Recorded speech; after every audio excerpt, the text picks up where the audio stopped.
समक्ष हिंदी, आधुनिक भारतीय भाषा, हिंदी गद्य, उद्भव और विकास लेकर उपस्थित हुई हूँ। हिंदी भाषा या आधुनिक भारतीय भाषा में हम देखते हैं कि आपकी किताब के अनुसार इसे 4 भागों में विभक्त किया गया है। पहली इकाई में हम देखते हैं हिंदी गद्य का उद्भव और विकास है, साथ ही हिंदी गद्य के जो विभिन्न रूप हैं, जैसे आपके हम देखते हैं कि किस तरह से उसका विकास संभव हुआ है गद्य के रूप में। तीसरा बताया गया है, पहली इकाई का ही है ये, उसमें हम देखते हैं कि आत्मकथा है, यात्रा वृतांत है, या हम कहते हैं रेखा चित्र है, व्यंग है, संस्मरण है। इनमें गद्य का रूप स्वरूप कैसे विस्तृत होता हुआ दिखाई दिया है, उसका मैं यहाँ पर स्पष्टीकरण करूंगी। दूसरा इकाई में बताया गया है कहानी के संदर्भ लेकर इसमें अनेक प्रकार की चर्चाएं की गई हैं, जिसमें हम देखते हैं उत्साह जो कहानी है रामचंद्र शुक्ल द्वारा रचित कहानी है। सॉरी, दूसरी इकाई में हम देखते हैं जुलूस प्रेमचंद द्वारा रचित है, मलबे का मालिक आपकी मोहन राकेश द्वारा रचित कहानी है, और मैं हार गई मनु भंडारी द्वारा रचित कहानी है। तीसरी इकाई में हम देखते हैं कि निबंध का रूप स्वरूप दर्शाया गया है। अलग अलग निबंधकारों ने किस तरह से सामान्य जीवन में जो घटनाएं घटित हो रही है या जो पौराणिक स्तर पर हम देखते हैं कि जो अभिव्यक्ति व्यक्त हो रही है, उसका रूप स्वरूप इन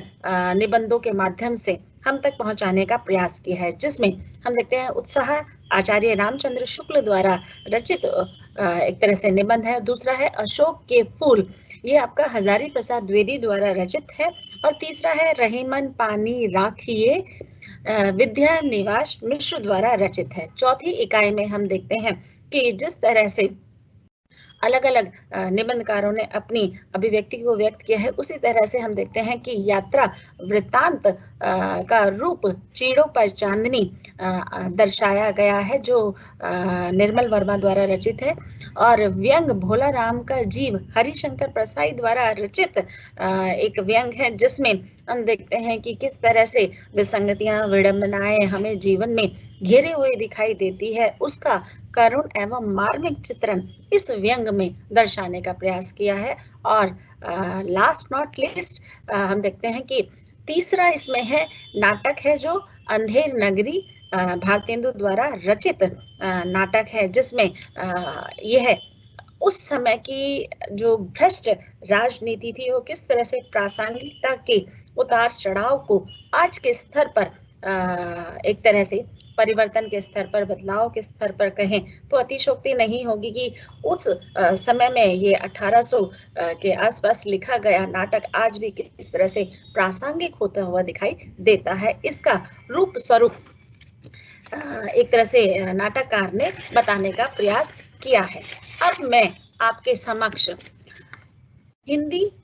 में किस तरह से गद्य का उद्भव और विकास हुआ, उससे पहले हम देखते हैं आधुनिक भारतीय भाषा जो आपका शीर्षक है वह किस तरह से इसमें चित्रित होते हुए दिखाई देता है। आधुनिक भारतीय भाषा से यहाँ तात्पर्य है कि जो भाषा का जो रूप स्वरूप है वह किस प्रकार से बदलता हुआ दिखाई देता है। जैसे कहा जाता है 4 कोस पर पानी बदले और 4 कोस पर ही वाणी बदलती हुई दिखाई देती है।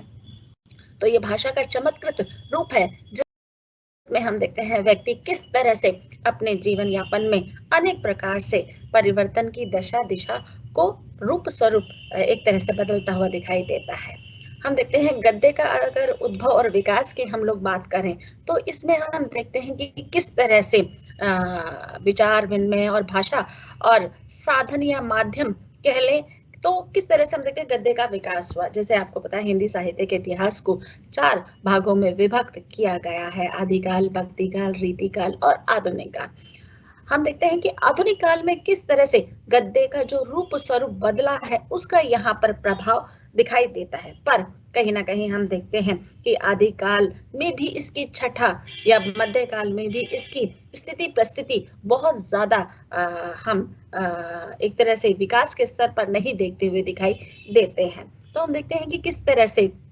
भाषा जब अपना रूप स्वरूप परिमार्जन संशोधन के रूप में बदलती हुई दिखाई देती है, तो किस तरह से स्थिति परिस्थिति विभिन्न भागों में भी विभक्त होती हुई दिखाई देती है। जैसे हम देखते हैं कि भाषा वह सशक्त माध्यम है जिसके द्वारा मनुष्य अपने भावों, विचारों या अपने ज्ञान, अपने अनुभव का जो आदान प्रदान है वह मौखिक और लिखित रूप में करता हुआ दिखाई देता है। और यह परिपाटी आज से नहीं, हम देखते हैं जब से जीवन आरंभ हुआ है तब से इस परिपाठी के सम्मुख व्यक्ति अपना एक तरह से साहित्य की रचना भी करता हुआ आया दिखाई दिया है। पहले हम देखते हैं मौखिक रूप से ही अभिव्यक्ति व्यक्त होती हुई दिखाई देती थी, और प्राचीन रूप में हम देखते हैं कि किस तरह से ताड़ के पत्तों या भोज पत्रों पर व्यक्ति अपने संदेश एक दूसरे को लिखकर पारित करते हुए दिखाई देता था। ताड़ के पत्तों से यहाँ तात्पर्य है बच्चे कि जैसे हम देखते हैं कि पत्ते होते हैं ना, सामान्य पत्ते, उस समय में बड़े बड़े पत्तों पर इस तरह से लेखन की अभिव्यक्ति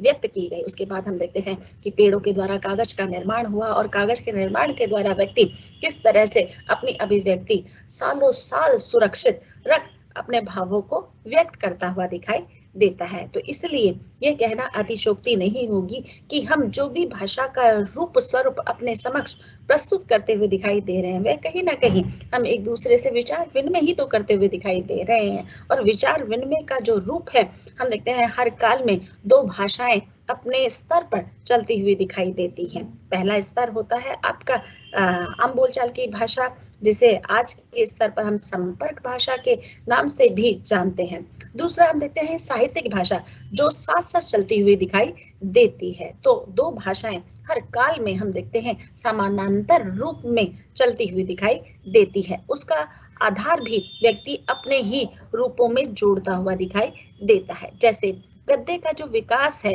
अनेक रूपों में होने लगा। जैसे हम देखते हैं हमारे यहाँ पर, अगर हम पहले प्राचीन काल की बात करें, प्राचीन काल में हम देखते हैं कि प्राचीन काल को दो भागों में विभक्त किया गया। पहला हम कहते हैं वैदिक काल और दूसरा लौकिक काल। वैदिक काल से यहाँ तात्पर्य है जिसमें वेदों, ग्रंथों, उपनिषदों का निर्माण या नींव रखी गई, और उस समय की हम भाषा देखते हैं संस्कृत भाषा का प्रादुर्भाव उस समय में पुरजोर रूप से एक तरह से विकसित होता हुआ दिखाई दे रहा था। लौकिक साहित्य या लौकिक काल से हमारा तात्पर्य है जिसमें लोक में प्रसिद्ध जो रचनाएं एक तरह से बहुत ही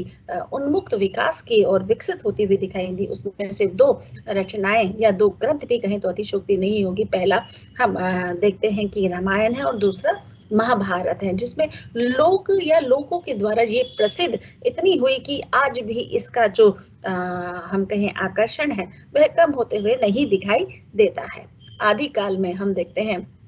कि किस तरह से भाषा के आधार बदले तो उसकी शैली भी बदलती हुई दिखाई दी। आदिकाल में हम देखते हैं कि आदिकाल को 12 रासो ग्रंथों के नाम से जाना जाता है, जिसमें हम देखते हैं कि किस तरह से उस काल में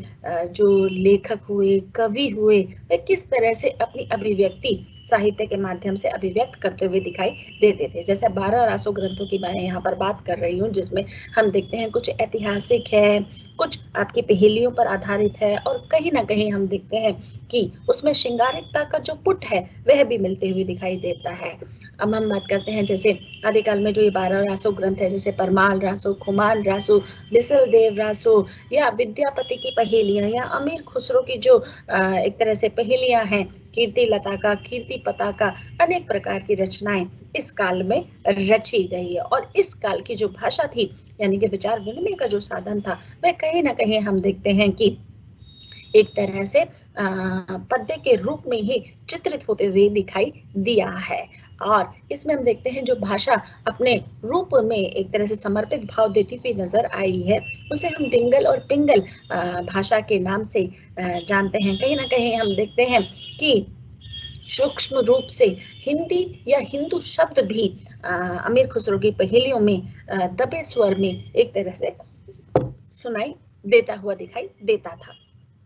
दूसरा हम देखते हैं भक्तिकाल या मध्यकाल को दो भागों में विभक्त किया गया है, भक्तिकाल और रीतिकाल। हम देखते हैं कि भक्तिकाल में अनेक प्रकार के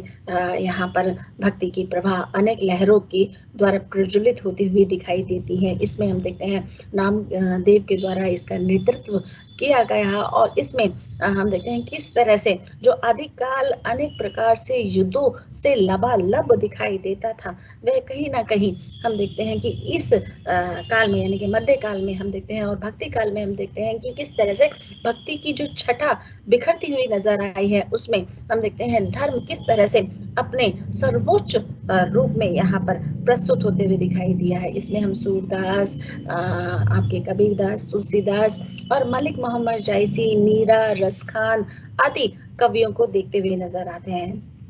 इन लोगों ने अपने साहित्य का जो आधार है यानी कि जो साहित्य का माध्यम है वह कहीं ना कहीं ब्रज और अवधि के रूप में यहाँ पर रखते हुए दिखाई दिया है। कहने का तात्पर्य यहाँ पर ये है बेटा कि हम देखते हैं कि गद्य का जो एक तरह से विस्तार होता हुआ नजर आया वह कहीं ना कहीं हम देखते हैं जब अंग्रेजी सभ्यता भारत पर पूरी तरह से एकदम स्थापित होती हुई नजर आ रही थी, तो उसमें हम देखते हैं कि खड़ी बोली का जो विकास है वह बहुत ही स्तर पर बढ़ता हुआ दिखाई दे रहा था। हम देखते हैं 13वीं शताब्दी के आसपास या उससे भी पहले हम देखते हैं कि इसमें अनेक प्रकार से गद्य का जो रूप स्वरूप है वह देखा जा सकता है, यानी कि 13वीं शताब्दी के आसपास तो ये पुरजोर रूप से माना गया है। पर हम इससे पहले भी हम देखते हैं छुटपुट रचनाओं में जो ब्रज का जो आधार है, रूप है, वह मिलता हुआ दिखाई देता है। मध्यकाल में हम देखते हैं ब्रज भाषा में ब्रज भाषा का जो प्रभाव है वह सब पर पड़ते हुए दिखाई दिया है, क्योंकि इसमें हम देखते हैं नाथो, सिद्धो, हीनयान, वज्रयान या महायान, जितने भी हम वर्ग संप्रदाय या शैव्य या वैष्णव्य शाक के जो मत थे वे कहीं ना कहीं अपनी रचनाओं के माध्यम से या अपने भावों, विचारों और ज्ञान अनुभव के आधार पर ब्रज भाषा का प्रयोग करते हुए दिखाई दे रहे थे। जैसे हम ब्रज में सूरदास के बाल लीलाओं, कृष्ण की बाल लीलाओं का वर्णन करते हुए दिखाई देते हैं, या तुलसीदास ने रामचरितमानस भी अवधि में लिखा है, और मलिक मोहम्मद जायसी जैसे कि नाम से ही संबोधित होता है कि मुसलमान होने के बाद भी उन्होंने जो अपनी रचनाओं का जो स्वर है वह कहीं ना कहीं हम देखते हैं कि ब्रज या अवधि में ही उसे एक तरह से विस्तृत करने का प्रयास किया है। कबीर ने भी हम देखते हैं कि सदुकड़ी भाषा का प्रयोग करते हुए दिखाई दे रहे हैं, क्योंकि हम देखते हैं जो मिश्रित भाषा है उसमें कहीं ना कहीं 4 कौशलों को तो उन्होंने दिखाया ही है, 4 रूपों को भी वहां पर देखने का प्रयास मिलता है। यानी कि शब्दों के आधार पर हम देखते हैं तत्सम, तद्भव, देशज और विदेशी भाषा का जो प्रयोग है वह अपने साहित्य में करते हुए नजर आए हैं। तो हम देखते हैं कि किस तरह से जो एक तरह से मध्य काल या भक्ति काल कहें तो उसमें हम देखते हैं कि किस तरह से इन नाथों, सिद्धों के द्वारा हम देखते हैं कि इन्होंने अपनी जो रचना है वह गद्य में एक तरह से प्रारंभ और आरंभ करने का स्वतः प्रयास किया है। उसके बाद हम देखते हैं 16वीं से 17वीं शताब्दी में हम देखते हैं कि ब्रज भाषा में अनेक प्रकार की जो रचनाएं वहां पर मिल रही थी। ये आपका समय है, हम देखते हैं जो भक्ति काल है यानी कि जो मध्य काल है उसका समय है 1375 से लेकर 1700 के आसपास माना जाता है। तो ये कहीं ना कहीं 16वीं 17वीं शताब्दी की जो बात आपकी किताबों के माध्यम से कही जा रही है उसमें इस तरह का जो रूप स्वरूप है वह नजर आते हुए दिखाई देता है कि ब्रज भाषा में लोग किस तरह से अपनी रचनाओं का मर्म रखते हुए दिखाई दे रहे थे। और आपका 1768 ईस्वी में हम देखते हैं कि अनेक प्रकार के जो विद्वज्जन हैं, विद्वान हैं, वे अपनी रचनाओं के माध्यम से इसका प्रचार प्रसार करने में लगे हुए थे। वहां पर हम देखते हैं राम प्रसाद निरंजनी द्वारा रचित भाषा योग विशिष्ट एक तरह से खड़ी बोली में रचा गया। तो ये देखते हैं कि खड़ी बोली का जो आधार है वह आज से नहीं है, उसका जो स्वर है कहीं ना कहीं हमें आदिकाल मध्यकाल के रूप में भी एक तरह से गहराता हुआ दिखाई दे रहा है। और हम देखते हैं कि किस तरह से ये जो गद्य का जो विकास है अनेक रूपों में होता हुआ दिखाई दिया। हम देखते हैं कि विचारों, उत्तेजकता और यथार्थ परकता प्रयोग अधिक यहाँ पर होते हुए दिखाई दिए। कहने का तात्पर्य, विचारों उत्तेजितता से हमारा तात्पर्य है कि हम देखते हैं कि अनेक प्रकार की कहानियां, उपन्यास या जो आपके दोहे होते हैं, कुंडलियां होती हैं, चौपाई होती है, उसमें किस तरह से अपने भावों का जो ज्वलंत रूप है उसको यहाँ पर दर्शाने का प्रयास किया है, वो भी यथार्थ बोध स्थिति में। यथार्थ बोध से यह हमारा तात्पर्य है जो वास्तविक रूप में घटता हुआ दिखाई दे रहा है। यानी कि कहने का तात्पर्य यहाँ पे है कि ये जो रचनाएं उस समय पर गढ़ी गई, कहीं ना कहीं यथार्थ की पृष्ठभूमि के आधार पर ही इसका अभिव्यक्तिकरण होता हुआ दिखाई दे रहा था। क्योंकि हम देखते हैं कबीर ने आज से 700 वर्षों पहले जो दोहे रचे थे उसका मार्मिक रूप आज भी, उसकी प्रासंगिकता आज भी हमारे समाज में हम जब भी उन दोहों को सुनते हैं तो विचलित करते हुए दिखाई देती है कि इतनी समझ, इतनी एक तरह से गहराई, चिंतन मनन इन दोहों के माध्यम से समाज, परिवार, धर्म, अनेक प्रकार की जो स्थितियां, परिस्थितियां हैं, विसंगतियां हैं, अलगाव है, मन मुटाव है,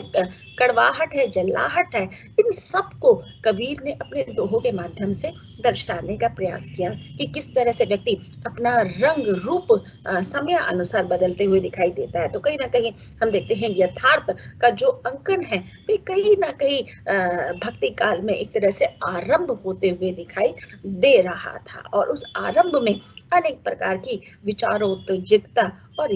यथार्थ की स्थिति का वहां पर भान होता हुआ दिखाई दे रहा था। दूसरी स्लाइड में बेटा बताया गया है कि किस तरह से गद्य का जो आरंभ है वह होता हुआ दिखाई दिया है।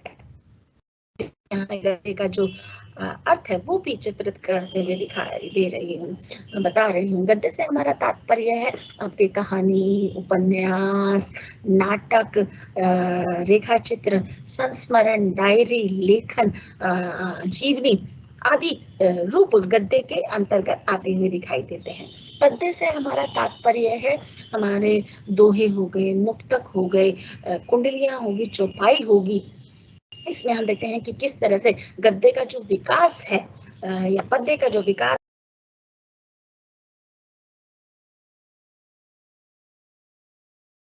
है वे कहीं ना कहीं समानांतर रूप में चलता हुआ दिखाई दे रहा था। पर इसमें हम देखते हैं व्यापकता कहें तो गद्य ने अपनाई है और व्यापकता और विस्तृतता का जो रूप है वह अनेक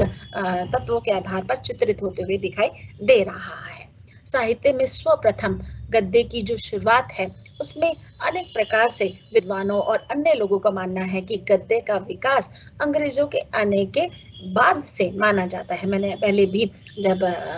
फर्स्ट स्लाइड में बताया आपको कि जो गद्य का जो विकास है वह कहीं ना कहीं अंग्रेजी सभ्यता के अनुसार ही व्यक्त होता हुए दिखाई दे रहा है। क्योंकि जब से हमारे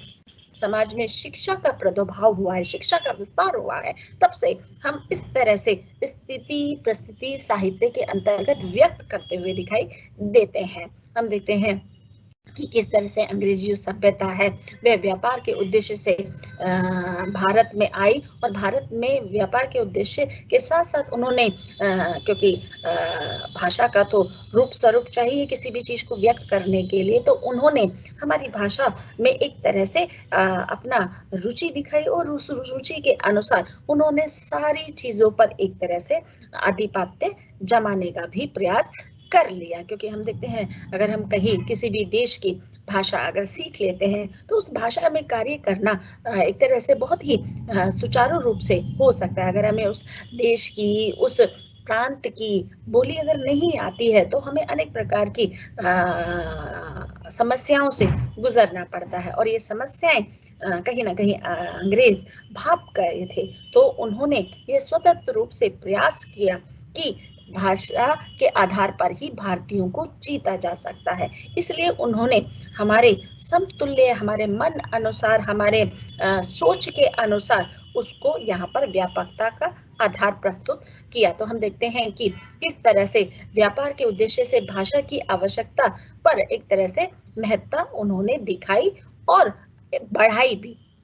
और दूसरा हम कारण देखते हैं कि विद्वानों द्वारा खड़ी बोली का जो रूप स्वरूप है वह भी अनेक रूपों में दर्शाया गया, क्योंकि हम देखते हैं ये जो विद्वान हैं, ये जो आचार्य हैं, उस समय पर अपनी साहित्यिक रचना के द्वारा अपने भावों, अपने समाज की स्थिति, अपने धर्म की स्थिति, अपने परिवार की स्थिति अनेक स्तरों पर चित्रित करते हुए दिखाई दे रहे थे। परंपरा एक तरह से हम देखते हैं बहुत ही पुरानी है। इसमें हम देखते हैं ब्रज भाषा, अवधी, राजस्थानी और खड़ी बोली का इतिहास व्यापक और समृद्ध है। जैसे कि आप जानते हैं कि हमारे यहाँ पर 22 भाषाओं का प्रादुर्भाव है, और 22 भाषाओं में हम देखते हैं कि 2013 में हम देखते हैं कि पहले 14 भाषाओं का विकास था, उसमें हम सिंधी को जोड़ते हैं तो उसमें 15 हो जाती है, और उसके बाद हम देखते हैं कि 3 और भाषाएं जुड़ती हुई दिखाई दी, जिसमें हम देखते हैं कोंकणी है, मणिपुरी है, और आपकी एक तरह से तीसरी भाषा का अभी जब ध्यान आ जाएगा तो मैं आपको बताऊंगी। एक तो मणिपुरी है, कोंकणी है, जिसके द्वारा भाषा का जो रूप स्वरूप है वह चित्रित होते हुए दिखाई दिया। तो 14 और 3 18, और 2008 की अनुसूची में हम देखते हैं 4 भाषाओं को और मान्यता मिली, जिसमें हम देखते हैं कि डोगरी है, संथाली है, मैथिली है और आपकी बोडो है। तो ये जो भाषाओं का जो क्रम है कि किस तरह से अपना विकास अपनाता हुआ चलता हुआ दिखाई देता है। और देखिए कितनी ही आश्चर्यजनक बात भी है कि इन 22 भाषाओं में कहीं भी अंग्रेजी को कोई स्थान नहीं मिला है, जिसकी व्यवस्था या जिसकी अधिकार हम लोग आज के स्तर पर हमारी एक तरह से पुरजोर रूप से कोशिश बन गई है कि अगर अंग्रेजी में हम लोग बात करेंगे तभी हम पढ़े लिखे या सभ्य रूप माने जाएंगे। तो देखिए हमारे भारतीय संविधान में भाषाओं के आधार पर अंग्रेजी को वो स्थान नहीं मिला है। तो हम देखते हैं 22 भाषाओं के आधार पर लोग किस तरह से अपनी अभिव्यक्ति साहित्य के माध्यम से अभिव्यक्त करते हुए दिखाई दे रहे हैं। इसी आधार पर हम देखते हैं कि इन 22 भाषाओं को हम देखते हैं 5 उपभाषाओं के अंतर्गत बांटा गया है, और भाषा का छोटा रूप उपभाषा कहलाता है। इसमें हम देखते हैं कि 5 उपभाषाएं हैं, जिसमें पश्चिमी हिंदी, पूर्वी हिंदी, पहाड़ी, राजस्थानी और बिहारी 5 उपभाषाओं को स्थान मिला है। 5 उपभाषाओं के अंतर्गत हमारे यहाँ पर 16 बोलियां बोली जाती है, और इन 16 बोलियों में अलग अलग साहित्य की रचना अलग अलग विद्वान ने अपने मता अनुसार, अपने समय अनुसार और अपने अनुभव के अनुसार करते हुए दिखाई दिए हैं। 1343 में हम देखते हैं कि जो गद्य का जो एक तरह से आरंभ है या भाषा के रूप में जो शुरुआत हुई वह एक तरह से अव्यवस्थित और अपरिमार्जित थी। जैसे कि मैंने आपको पहले भी सूक्ष्म रूप से चित्रण दिया है कि 1343 या 13वीं सदी के आसपास हम देखते हैं कि किस तरह से भाषा में जो खड़ी बोली है और जो गद्य है उसका किस तरह से सूक्ष्म रूप से विकास तो हुआ, पर वह पूर्ण रूप से अव्यवस्थित रहा। यानी कि हम देखते हैं कोई भी काम अगर हम श्रृंखलबद्ध होकर या क्रमबद्ध रूप में करते हैं तो उसमें हमें अनेक प्रकार से सफलताएं मिलती हुई दिखाई देती हैं, पर अगर उसमें अव्यवस्थित रूप आ जाता है, यानी कि उसमें कोई भटकाव आ जाता है, कोई बिखराव आ जाता है, या उसमें हम देखते हैं अपरिमार्जित रूप की दशा दिशा भी अगर होती है, तो उसमें भी हम देखते हैं अनेक प्रकार से भाषा के साथ एक तरह से न्याय होता हुआ नहीं दिखाई देता है। तो हम देखते हैं कि उस समय जब गद्य का जो रूप हो विकसित हो रहा था तो उनमें अनेक प्रकार की कमियां थी, और यह समय अनुसार हम देखते हैं कि केंद्रीय हिंदी निर्देशालय द्वारा यह समय समय पर इसका संशोधन और परिमार्जन होते हुए दिखाई देता है। तभी हम देखते हैं किसी भी भाषा में, किसी भी भाषा के रूप में अगर वह व्यवस्थित क्रम आ जाता है तो उसमें इस तरह की भाषा में अशुद्धियां या उसका अशोधन या संशोधन रूप वहां पर प्रस्तुत किया जाता है। 13वीं सदी में हम देखते हैं ब्रज भाषा में अनेक ग्रंथों के आधार पर अभिव्यक्ति हुई, जैसे कि अभी मैंने आपको बताया था कि भाषा योग विशिष्ट द्वारा ये खड़ी बोली में एक तरह से लिखा गया ग्रंथ था, जिसके माध्यम से उस समय में जो स्थिति परिस्थिति थी उसका यहाँ पर एक तरह से विवेचन विश्लेषण किया गया। ईस्वी में हम देखते हैं कि खड़ी बोली, जब भारतेंदु का समय है, यानी कि आधुनिक काल का समय है, आधुनिक भारतीय भाषाओं के विषय में ही हम लोग बात कर रहे हैं। तो उसमें हम देखते हैं कि किस तरह से 1800 ईस्वी में जब खड़ी बोली में गद्य की शुरुआत हुई, तो उसमें हम देखते हैं कि विद्वानों ने अलग अलग रूप से अपने अपने मत वहां पर एक तरह से प्रस्तुत किए। फोर्ट विलियम कॉलेज के विद्वानों में इसमें अहम भूमिका निभाई। कहने का तात्पर्य है कि उस समय में हम देखते हैं कि अंग्रेजी सभ्यता का पूरा शिकंजा हम पे कसा हुआ था, फिर भी अपनी भाषा के प्रति जो समर्पण भावना है वह उस समय में भी लोगों में एक तरह से पुरजोर रूप से विकसित होती हुई दिखाई दी। और इसी का परिणाम है कि हम देखते हैं कि अंग्रेजी सभ्यता के साथ में हमने अपने साहित्य को किस तरह से समृद्ध और विकसित करने का प्रयास किया। हिंदी भाषा को विस्तार मिला और उसकी उपयोगिता बढ़ी। जैसे कि हम देखते हैं कि हमारे संविधान में 343 से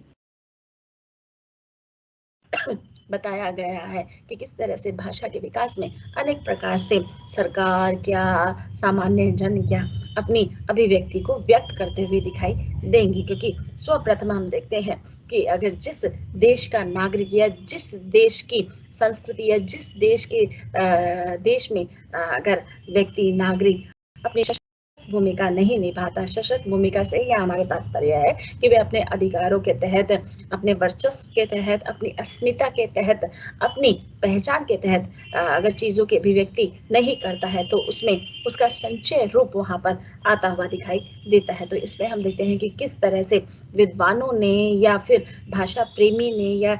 सामान्य जनता ने किस तरह से भाषा के प्रति अपनी जो अभिव्यक्ति है वह अन्य स्तरों पर, अन्य आयामों पर एक तरह से विकसित करते हुए दिखाई दी है। 1875 में आर्य समाज की स्थापना होने से खड़ी बोली का जो है एक तरह से प्रचार प्रसार बढ़ता हुआ दिखाई दिया। कहने का तात्पर्य ये है बेटा कि हम देखते हैं कि 1875 यानी कि जो समय है 1800 ईस्वी से लेकर आज तक का जो समय है वह आधुनिक काल के अंतर्गत चलता हुआ दिखाई दे रहा है। तो उस समय में हम देखते हैं भारतेंदु या भारतेंदु से जुड़े हुए जो वर्ग थे उन्होंने हिंदी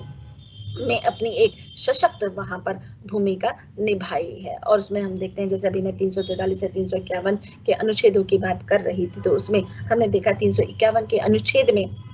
या 349 के अनुच्छेद में बताया गया है कि हर एक व्यक्ति न्यायिक आधार पर या फिर आपके प्रचार प्रसार के आधार पर हिंदी में अपनी एक अहम भूमिका निभाएगा। या हम देखते हैं अधिनियम 1963 का देखते हैं या अधिनियम 1976 का देखते हैं, तो उसमें भी हमें बताया गया है कि किस तरह से देश में अगर भाषा के प्रति समर्पण का भाव नहीं है तो वह व्यक्ति जिस भी स्तर पर अपना विकास कर ले वह एक तरह से शून्य ही माना जाएगा। इसी तरह से भारतेंदु ने भी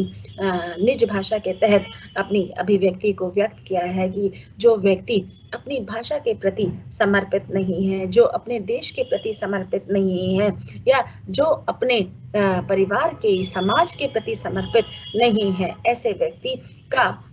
हम देखते हैं चाहे उपलब्धि या विकास के स्तर पर तो विकसित होता हुआ दिखाई दे रहा है, पर वह अपने मन में अनेक प्रकार के शूल यानी कि तीर भी एक तरह से चुभाते हुए जा रहा है। तो हम देखते हैं किस तरह से व्यक्ति अपनी भाषा के प्रति अगर समर्पण का भाव रखता है तो वह कहीं ना कहीं उसकी मर्यादा, उसका विकसित, उसको सम्मान और उसके प्रति नतमस्तक भी होता हुआ दिखाई देता है। तीसरी स्लाइड में देखते हैं बेटे कि किस तरह से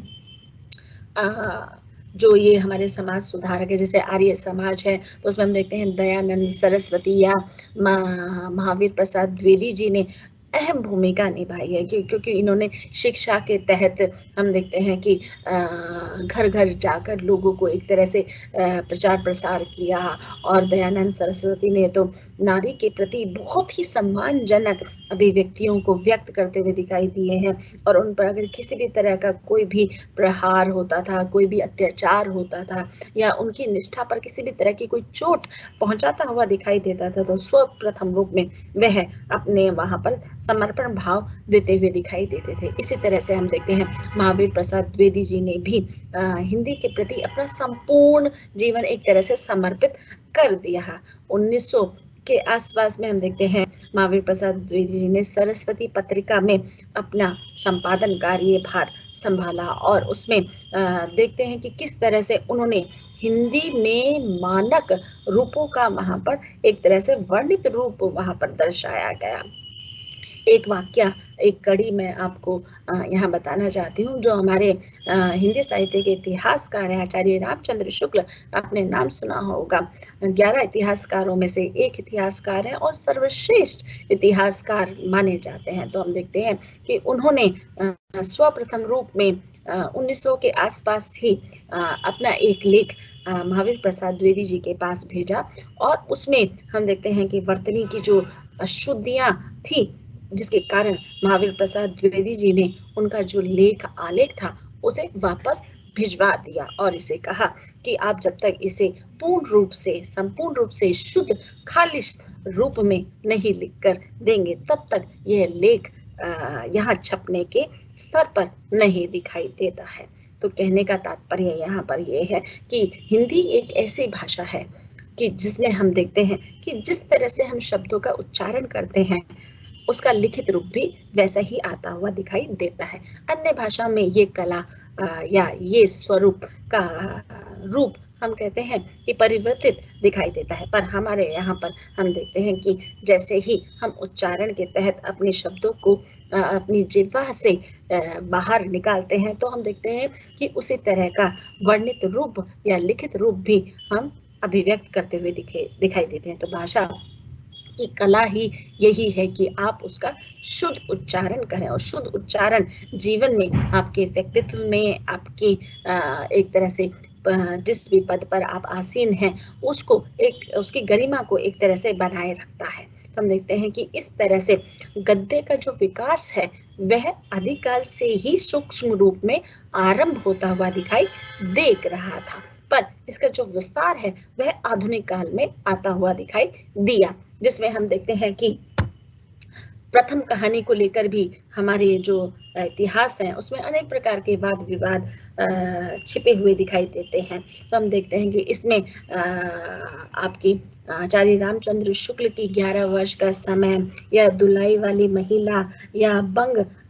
हम देखते हैं कि रानी केतकी की कहानी को भी प्रथम रूप में एक तरह से अंकित किया जा सकता है, या फिर हम देखते हैं कि उसने कहा था चंद्रधर गुलेरी शर्मा द्वारा रचित कहानी को भी हम पहली कहानी का एक तरह से आधार मानते हुए दिखाई देते हैं। पर पहली कहानी में हम देखते हैं कि उस सन के तहत या उस हम देखते हैं कि साल में हम देखते हैं कि 12 महीने होते हैं, तो 12 महीनों में हम देखते हैं कि किस तरह से किसने स्वप्रथम रूप में उस कहानी का एक तरह से वर्णित रूप दिया। तो उसमें ये कहने में अतिशयोक्ति नहीं होगी कि रानी केतकी की कहानी प्रथम कहानी मानी जाती है। उसके बाद हम देखते हैं कि कहीं ना कहीं आपके 11 वर्ष का समय या फिर उसने कहा था या दुलाई वाली महिला, इस तरह से क्रमबद्ध रूप में देखा जा सकता है। भारतेंदु के समय में गद्य का विकास हम देखते हैं। भारतेंदु के समय में गद्य और पद्य दोनों का विकास अपने संपूर्ण परंपरा के आधार पर एक तरह से विकसित होते हुए दिखाई दिया। इसमें हम देखते हैं कि अनेक प्रकार की जो गद्य की जो विधाएं थी ना, वो भी अपनी शिरकत में आती हुई दिखाई दे रही थी बढ़ चढ़कर। तो इसमें हम देखते हैं जहां पर गद्य में कहानी, उपन्यास, नाटक तक ही सीमित होकर रह गया था, जो हम मध्यकाल की या फिर रीतिकाल की या आधुनिक काल की हम जो अब बात कर रहे हैं, तो उसमें हम देखते हैं पहले 2 ही 3 ही क्रम यहाँ पर दिखाई देते थे। बाद में हम देखते हैं कि किस तरह से जो विकास का जो रूप है वह चमत्कृत रूप में विकसित होते हुए दिखाई दिया। तो उसमें हम देखते हैं कि आपके कहानी, उपन्यास, नाटक, एकांकी, संस्मरण, आपके जीवनी, आत्मकथा, डायरी, लेखन, या फिर हम देखते हैं यात्रा वृत्तांत अनेक रूपों में या व्यंग के धरातल पर भी देखते हुए दिखाई देते हैं। तो अनेक प्रकार से गद्य के जो रूप स्वरूप में अनेक प्रकार से एक तरह से बढ़ोतरी होते हुए दिखाई दी है। वहीं पर हम देखते हैं पद्य अपने कहानी अपने कविता के रूप में ही या फिर हम कहते हैं कि दोहों के रूप में, मुक्तक के रूप में, प्रबंध काव्य, मुक्तक काव्य या फिर आपके महाकाव्य में ही सिमट कर एक तरह से दिखाई दे रहा है। गद्य के विकास क्रम को विभिन्न आधारों पर भारतेंदु की जो 3 हम देखें कि परिपाठी है उसके रूप में दर्शाने का प्रयास किया। भारतेंदु पूर्व युग में हम देखते हैं कि किस तरह से जो अनेक प्रकार की से कवि ने या फिर लेखकों ने या फिर आलोचकों ने अपनी अभिव्यक्ति को व्यक्त किया। भारतेंदु युग के अनुसार नाटक का विस्तार हम देखते हैं कि अभी मैंने आपको लास्ट में जब 4 इकाइयां बता रही थी तो उसमें मैंने आपको बताया कि किस तरह से भारतेंदु ने अंधेर नगरी चौपट राजा एक नाटक, लघु नाटक लिखा जिसमें उन्होंने उस एक रात में उस नाटक की रचना की। तो देखते हैं कि जो नाटक का विस्तार है वह भारतेंदु काल से चलता हुआ दिखाई दे रहा है और इसका विकास इतना चमत्कृत रूप में हुआ कि बाद के जो इतिहासकार हैं, जो साहित्यकार हैं, जो नाटककार हैं, उन्होंने पौराणिक, ऐतिहासिक, तिलिस्म या फिर हम देखते हैं सामाजिक, राजनीतिक और आपके आर्थिक, धार्मिक, दार्शनिक अनेक रूपों में नाटकों की रचना वहां पर करते हुए दिखाई दी है। द्विवेदी युग, निबंध, कहानी, उपन्यास, समालोचना, हम देखते हैं कि द्विवेदी युग में भी किस तरह से जो गद्य का जो विकास है अनेक रूपों में होता हुआ दिखाई दे रहा था। जहां यहाँ पर कहानी और उपन्यास की बात आ रही है तो मैं आपको बता दूं, कहानी और उपन्यास में हम देखते हैं कि जमीन आसमान का अंतर दिखाई देता है। कहानी में बच्चों एक ही समस्या का जो रूप है वह प्रदर्शित होते हुए दिखाई देता है, जबकि हम देखते हैं उपन्यास या नाटक में अनगिनत समस्याओं का चित्रण वहां पर वर्णित किया जाता है। तो कहानी और उपन्यास में हम देखते हैं कि जहां पर कहानी में 6 तत्वों के आधार पर उसकी पूरी गरिमा का एक विकास या विकसित रूप प्रदर्शित होते हुए दिखाई देता है, वहीं नाटक, एकांकी या उपन्यास में हम देखते हैं कि 7 तत्व कार्य करते हुए दिखाई देते हैं। ये 6 या 7 तत्व कौन कौन से हैं मैं आपको ये भी बता देती हूँ। कहानी में हम देखते हैं कि किस तरह से कहानी में जैसे एक समस्या का रूप स्वरूप चित्रित होते हुए दिखाई देता है, जिसे 6 तत्वों के आधार पर विभक्त किया जाता है। उसमें पहला है कथानक, कथा वस्तु या कथा सार भी उसको कह सकते हैं। इसमें हम देखते हैं कि पूरी कहानी का निचोड़ यानी कि सार लिखा जाता है कि इसमें कौन से मुख्य पात्र हैं, कौन से गौण पात्र हैं और किस तरह की समस्या या उसमें स्थित मनोग्रंथियों का जो रूप है वह दर्शाया गया है। पात्र चरित्र यानी कि कहानी में कितने पात्र हैं और उन पात्रों में कौन से महिला पात्र, पुरुष पात्र या फिर गौण पात्र या फिर अन्य पात्र के रूप में जो जहां पर वह अपनी अभिव्यक्ति संवादों के माध्यम से कह रहे हैं उसका रूप स्वरूप वहां पर चित्रित होते हुए दिखाई देता है कि नायक नायिका यानी कि कहानी में जो अभिनेता है, अभिनेत्री है या जो अन्य सहायक पात्र हैं या जो गौण पात्र के रूप में हैं वे किस तरह से अपनी भूमिका वहां पर व्यक्त करते हुए चल रहे हैं। तीसरा आ जाता है इसमें आपका देशकाल या वातावरण, दोनों एक ही है। हम देखते हैं वातावरण के आधार पर ही कहानी की रचना या कहानी की स्क्रिप्ट या पटकथा लिखी जाती है। तो उसमें हम देखते हैं कि 2 ही इसमें जो परिवेश है वो शामिल होते हुए दिखाई देते हैं। एक तो आपका ग्रामीण परिवेश, एक आपका शहरी परिवेश। अब ग्रामीण परिवेश में भी हम देखते हैं इसके बहुत सारे आधार हैं कि ग्रामीण किस रूप में, ठेठ में है या फिर थोड़े से विकसित रूप में है या संपूर्ण विकसित रूप में है, तो अलग अलग हम उसके पायदान वहां पर देखते हुए दिखाई देते हैं। ऐसे ही शहरी वातावरण को भी हम चित्रित करते हुए दिखाई देते हैं। तो वातावरण के अनुसार कहानी किस तरह से अपना रंग, रूप, रहन सहन, अपनी अभिव्यक्ति यानी कि भाषा में भी तो परिवर्तन आ जाता है ना। अगर ग्रामीण है तो वह देसी भाषा का प्रयोग करते हुए दिखाई देगा। उसके स्वभाव में, उसके व्यवहार में बहुत सारी सरलता का भाव दिखाई देगा। और यहीं पर हम देखते हैं कि अगर शहरी वातावरण का जिक्र किया गया है तो उसमें हम देखते हैं कि शहरी वातावरण में किस तरह से व्यक्ति अपने स्वार्थ में लबालब एक तरह से दिखाई देता है। स्वार्थ है तो वह बात करता हुआ दिखाई देगा, अन्य वह अपने वक्त को वहां पर जाहिर नहीं करते हुए दिखता है या एक तरह से बिताते हुए नहीं दिखाई देता। तो ये बहुत बड़ा परिवर्तन आज के आधुनिक परिवेश में हमें दिखाई देता है। चौथा है इसमें संवाद। हम देखते हैं कि पूरी जो कहानी है या जो पात्र है जो संवाद अपना अभिव्यक्त कर रहे हैं वह उसके ही धरातल पर व्यक्त करते हुए दिखाई देते हैं। इसमें हम देखते हैं एक वक्ता होता है और दूसरा श्रोता के रूप में होता है, क्योंकि दो ही लोग आपस में बातचीत करते हुए दिखाई देते हैं। यह सामूहिक चर्चा परिचर्चा होती है। तो उसमें हम देखते हैं संवादों का हमारे जीवन में बहुत महत्व होता है। और संवाद अगर हमें स्पष्ट है, उसमें कोई भ्रम नहीं है, उसमें कोई दोहरे शब्दों का आवागमन नहीं है, तो वह संवाद कितने सटीक सहज अभिव्यक्ति का साधन या सशक्त माध्यम बनते हुए दिखाई देते हैं। तो संवादों का हमारे जीवन में बहुत ज्यादा महत्व है। जैसे कि मैं एक दो उदाहरण आपको दे दूं कि यहाँ पर जैसे हम यहाँ पर मैं थोड़ा सा फिल्मी रूप भी एक तरह से अभिव्यक्त करने जा रही हूँ कि जिसमें हम देखते हैं कि कई डायलॉग्स, कई संवाद हमारे जीवन को एक तरह से पलटते हुए भी दिखाई देते हैं और विकसित करते हुए भी दिखाई देते हैं और वहीं पर ठहराव वाली स्थिति भी अभिव्यक्त करते हुए दिखाई देते हैं। कई संवाद बहुत ज्यादा प्रसिद्ध होते हुए दिखाई देते हैं, चाहे आप साहित्य के माध्यम से देख लीजिए या फिर आप सीरियल के माध्यम से देख लीजिए या फिर आप फिल्म के माध्यम से देख लीजिए। जैसे आपने बाहुबली फिल्म देखी, मेरा वचन ही मेरा शासन है। देखिए संवाद ही है ना कि संवाद किस तरह से आज छोटे से बड़े के रूप में हमें एक तरह से कहीं ना कहीं व्यक्त होते हुए दिखाई देता है। दूसरा हम देखते हैं कि अभी नई फिल्म आई थी पुष्पा, तो उसमें वो किस तरह से अपने अभिनय के द्वारा उसको चित्रित करते हुए दिखाई देता है। तो उसका असर हर एक उम्र के बच्चे पर या बड़ों पर पड़ता हुआ दिखाई देता है। तो संवादों का हमारे जीवन में बहुत महत्व है। और हम जब किसी भी व्यक्ति के संवादों को, यानी कि हम साहित्य के माध्यम से कहना चाह रही हूँ, अगर हम किसी के भी संवादों को, चाहे प्रेमचंद हो, जयशंकर प्रसाद हो, मोहन राकेश हो या फिर आपके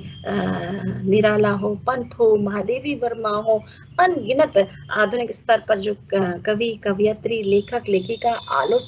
आलोचनात्मक रूप में जिन्होंने अपने साहित्य की रचना की है, तो हम जब भी उनके संवादों को लेते हैं या कोट करते हैं तो हम एज इट इज ज्यों का त्यों वहां पर प्रयोग करते हुए दिखाई देते हैं। हाँ, कई बार अमूमन ऐसा होता हुआ दिखाई देता है कि हम उसमें कुछ अपनी मौलिक कला का भी प्रदर्शन करते हुए दिखाई देते हैं। तो ऐसा माना जाता है कि संवादों का, चाहे पटकथा हो, सीरियल हो या वास्तविक जीवन हो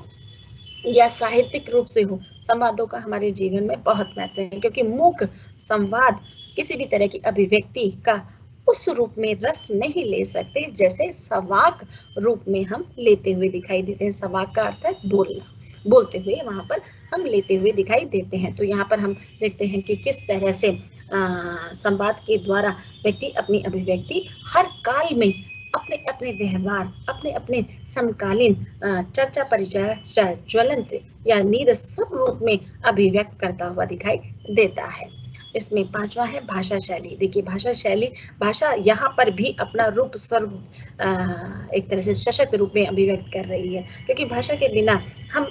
किसी भी रचना का प्रादुर्भाव वहां पर विकसित नहीं कर सकते। इसलिए भाषा का जो मर्म है, जो अहम है, जो प्रभाव है, वह कहीं ना कहीं दिखाई देता हुआ पड़ता है। तो हम देखते हैं कि हर काल में जिस भी लेखक ने अपनी लेखनी के माध्यम से साहित्य की रचना की है, कहीं ना कहीं वह अपने वातावरण को उसमें सिमटते हुए जरूर दिखाई देता है। जैसे कबीर का जो समय था, हम देखते हैं कि किस तरह से धर्म के जो पुरोहित पंडित थे, वे किस तरह से धर्म को अपने स्वार्थ के आधार पर अभिव्यक्त करते हुए दिखाई दे रहे थे। तो आज भी वही परिपाठी चलते हुए दिखाई दे रही है। आप बहुत सारे ऐसे उपन्यासकार या कहानीकार पढ़ेंगे। इसका मैं एक उदाहरण देना चाहूंगी। मैंने अभी एक उपन्यास पढ़ा था, कागज की नाव, और एक और सेज पर संस्कृत, जिसमें मैंने धर्म के प्रति लोगों की अपनी स्वार्थ लिप्ति किस तरह से व्यक्ति या परिवार को एक तरह से बिखराव की स्थिति उत्पन्न करते हुए दिखाई देती है कि धर्म व्यक्ति के विकास में महत्वपूर्ण भूमिका निभाता है, ना कि स्वार्थ में निभाता है। पर हम देखते हैं हर काल में धर्म के आड़े लोग अपनी रोटियां सेकते हुए दिखाई देते हैं। उसी का परिणाम कहीं ना कहीं आज पूरा भारतवर्ष अनेक रूपों में भुगतता हुआ दिखाई दे रहा है। तो धर्म की अलग अलग परिभाषा लोग अपने अलग अलग वातावरण के अनुसार चित्रित करते हुए दिखाई देते हैं। तो ऐसे 2 उपन्यास तो मैंने अभी आपके समक्ष रखे। तो हम देखते हैं कि किस तरह से भाषा का जो रूप है और जो अभिव्यक्ति है, जो उसका हम कहें कि भाषा भी ना किसी न किसी रूप में शोषण को सहन करती हुई दिखाई देती है। शोषण इस रूप में कि यही का व्यक्ति पढ़ा लिखा है पर उसे हिंदी ढंग से बोलने नहीं आती, हिंदी में वह कमजोर है। तो ये भाषा का एक तरह से हम देखते हैं शोषित रूप हम प्रस्तुत करते हुए जा रहे हैं। तो भाषा का सशक्त रूप हमें चित्रित करना है, ना कि शोषित रूप हमें दिखाना है। तो भाषा में हम शुद्धता, स्पष्टता, सरलता, सहजता, विचारणीयता या प्रभावात्मकता का जो रूप लेकर आए, तो उसमें हम भाषा को एक आधार प्रस्तुत करते हुए दिखाई देते हैं। अंतिम इसका है कहानी का जो तत्व है, उद्देश्य है। देखते हैं कि हम जिस भी काल में हम देख लें, चाहे हम कबीर को उठा लें या फिर हम देखते हैं या प्रेमचंद को हम देख लें, क्योंकि ये 2 प्रसिद्ध ऐसे कवि या लेखक हैं जिन्होंने अपनी जमीन से जुड़कर चीजों को लिखा है। बहुत ज्यादा हम देखते हैं कबीर पढ़े लिखे नहीं थे। ऐसा माना जाता है कि 5 कक्षा तक ही वह पढ़े और उनके बाद उन्होंने जीवन में ऐसी मूलभूत विचार, अवधारणा, आलोचना का रूप स्वरूप व्यक्त किया जो आज के भी हम कहें कि लेखक एक तरह से प्रस्तुत करने में उस आधार को नहीं अपनाते हुए दिखाई देते हैं। ये हम प्रेमचंद देख लें कि उन्होंने 300 कहानियां लिखी, जिसमें से हर कहानी का जो मर्म है वह कहीं ना कहीं समाज से तो जुड़ा ही, क्योंकि मनुष्य सामाजिक प्राणी है और सामाजिक प्राणी होने के नाते में हम देखते हैं कि समाज में व्यवहार बहुत कार्यरत होता हुआ दिखाई देता है। तो उसमें हम देखते हैं कि किस तरह से हर एक कहानी का उद्देश्य या उससे क्या शिक्षा आपको प्राप्त हो रही है, उसका आधार हर एक कहानीकार ध्यान में रखकर कहानी की रचना करते हुए दिखाई देता है। जैसे कि हमने देखा प्रेमचंद ने तीनों युगों को एक तरह से जिया है, आदर्शवाद को भी जिया है, हम देखते हैं कल्पना के युग से भी वह एक तरह से पूर्ण रूप से पुलकित हुए हैं, और कहीं ना कहीं यथार्थ की परिपाठी में भी उन्होंने अनेक प्रकार से अपने जीवंत रूप का उदाहरण वहां पर प्रस्तुत किया, क्योंकि वह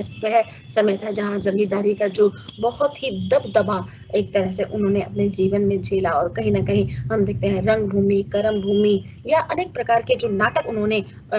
उपन्यास उन्होंने उस समय में लिखे या 3 नाटक उन्होंने लिखे, तो कहीं ना कहीं हम देखते हैं कि जो उसका परिवेश है वह कहीं ना कहीं ग्रामीण और शहरी कई रूपों में उन्होंने व्यक्त करते हुए दिखाई दिया है। और किस तरह से आर्थिक जो अभाव है जीवन में जीने नहीं देते, उनका भी मर्म रूप उन्होंने अपनी कहानियों के माध्यम से प्रस्तुत करने का प्रयास किया है। हम देखते हैं कि इसी तरह से उपन्यास में भी हम देखते हैं जो 7वां तत्व है, वैसे 7वां तत्व तो उद्देश्य ही रहता है, पर हम इसके 6ठे तत्व की बात कर ले तो उसमें रंगमंचीयता या अभिनीयता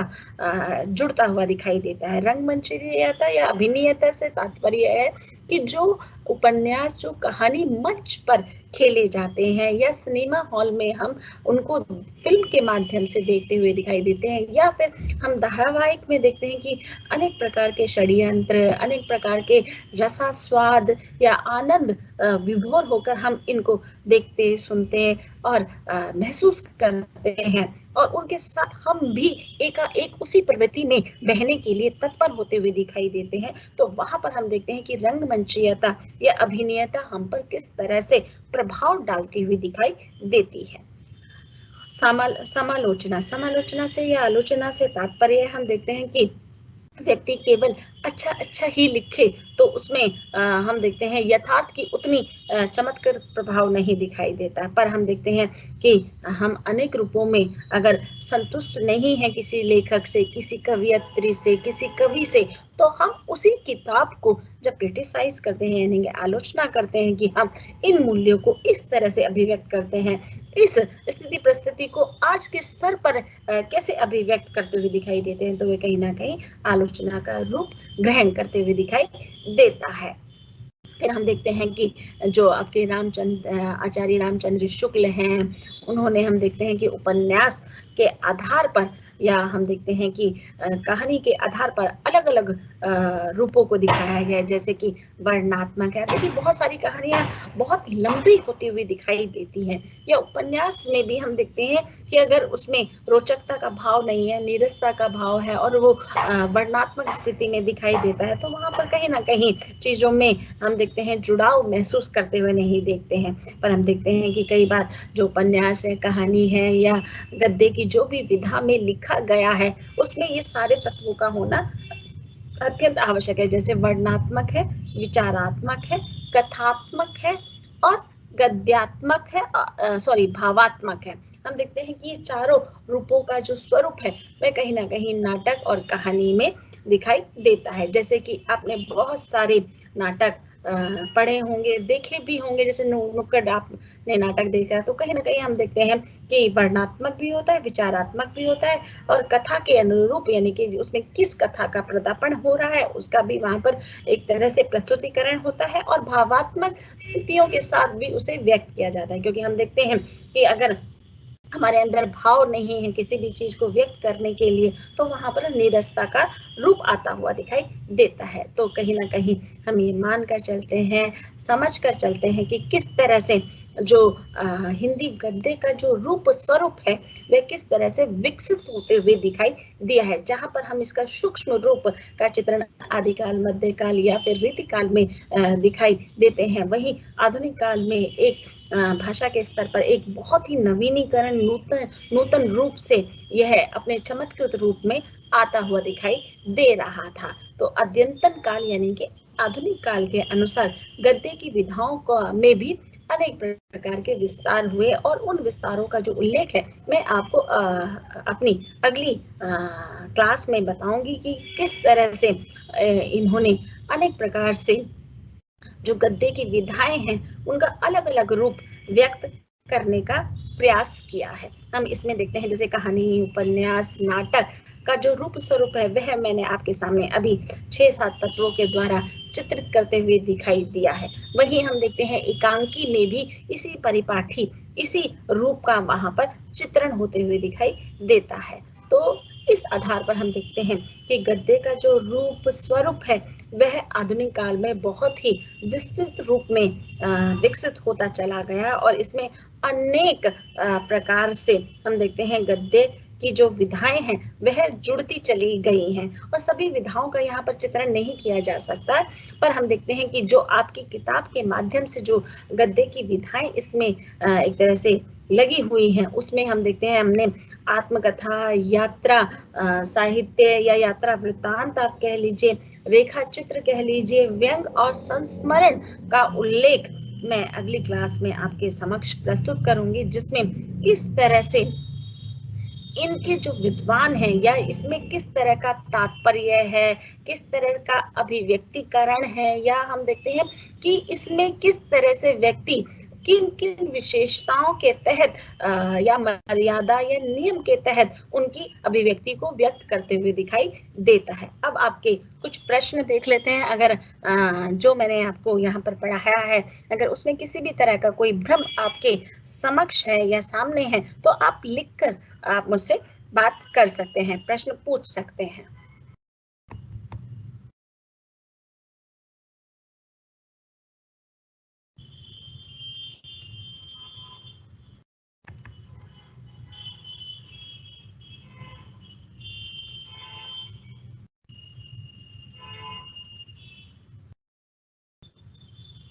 अभी थोड़ा समय ले रहा है बेटा, ये मैं इसको खोल रही हूँ चैट को, पर वो शो नहीं हो रहा है। हाँ,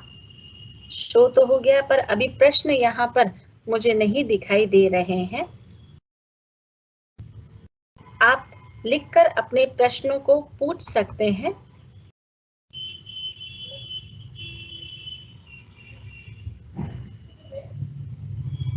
यहाँ मुझे बेटा दिखाई नहीं दे रहा है,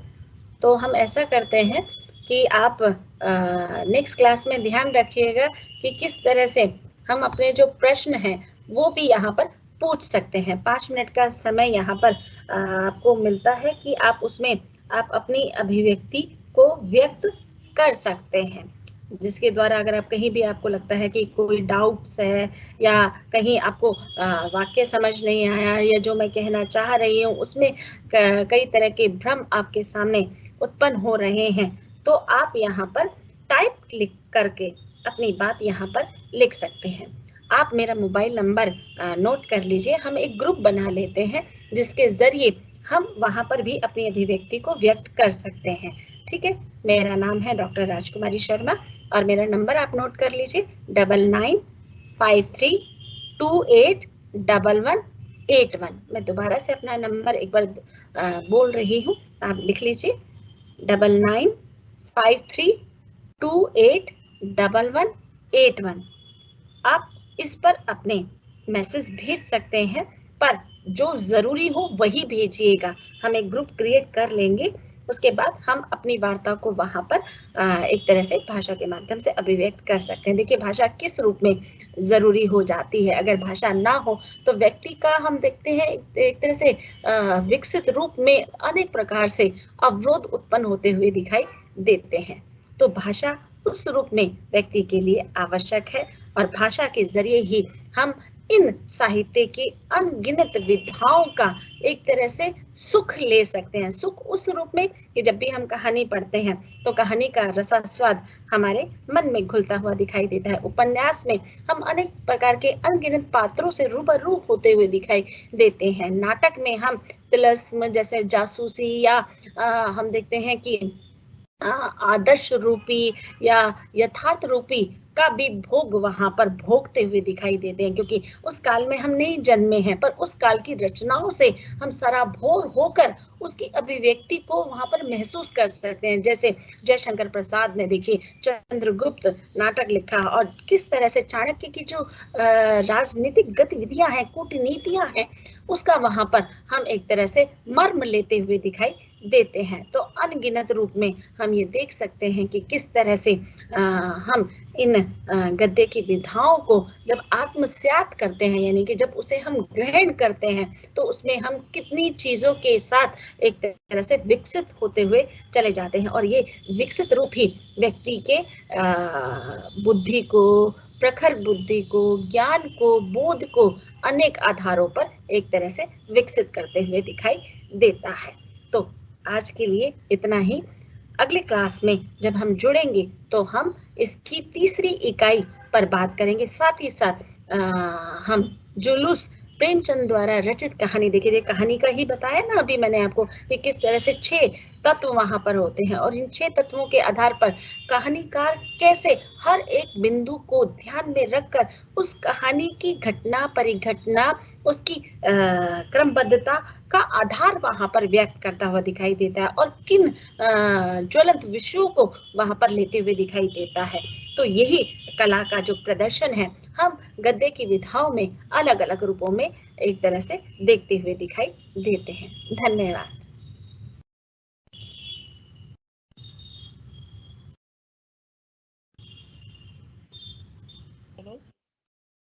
हाँ पंकज, एंड कर दूं? आवाज नहीं आ रही है पंकज। एंड कर दूं? हाँ एंड कर दो। धन्यवाद बच्चों आपका।